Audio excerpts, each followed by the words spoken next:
જય શ્રી કૃષ્ણ, જય માતાજી, જય સ્વામિનારાયણ ભગવાન। આજે આપણે બનાવીશું મક્ખન ભાજી। મક્ખન ભાજી બનાવવા માટેની સામગ્રી આપણે જોઈ લેશું। આ પનીર છે, ચીઝ છે, બટર છે, પછી આ ઊભી સમારેલી ડુંગળી છે, ઊભા સમારેલા કેપ્સિકમ છે, પછી આ ટમેટા ઊભા સમારેલા, આદુ મરચાંની પેસ્ટ, આ ગરમ મસાલો છે, આ પાવભાજી મસાલો છે, મીઠું, ધાણા જીરું, હળદર અને આ ચટણી અને તેલ। હવે આપણે આ ગેસ ચાલુ કરીશું અને ઉપર આ રોટલી મૂકીશું। પહેલા આપણે 2 પાવડા તેલ નાખીશું।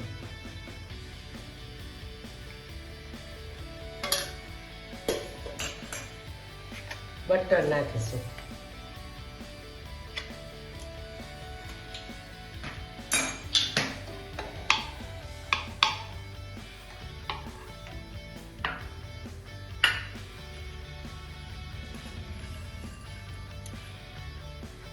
ઘી તેલને આપણે ખાવા દઈશું। પહેલા વઘાર માટે જીરું નાખીશું।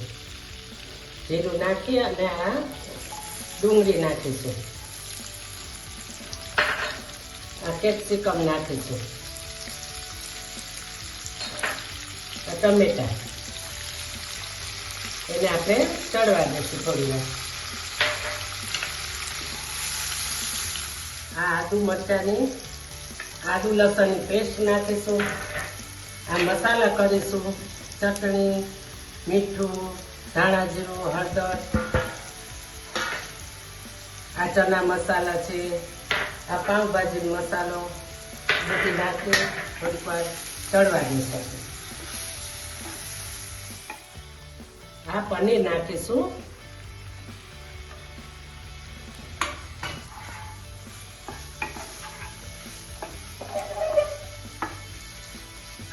થોડી વાર હલાવીશું અને થોડીક વાર પનીરને ચડવા દઈશું। આ ધાણા ભાજી નાખીશું। આ થોડી ચીઝ નાખીશું।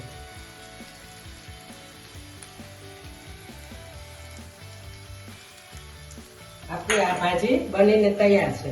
ગેસ બંધ કરી દઈશું।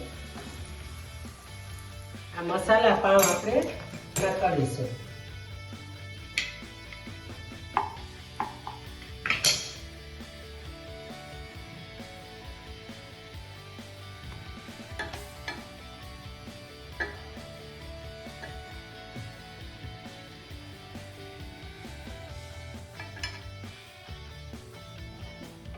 આ મક્ખન ભાજી બનીને તૈયાર છે। એને આપણે ડુંગળી, પછી આ કેપ્સિકમ અને ટામેટા એનેથી ગાર્નિશિંગ કરીશું। આ થોડીક ચીઝ છે એ નાખીશું।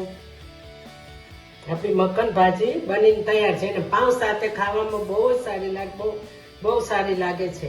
મક્ખન ભાજી બનીને તૈયાર છે। તો મારી આ મક્ખન ભાજીની રેસીપી તમને કેવી લાગી તો મારી ચેનલને લાઈક કરો, શેર કરો અને સબસ્ક્રાઇબ કરો। જય શ્રી કૃષ્ણ, જય માતા, જય સ્વામિનારાયણ ભગવાન।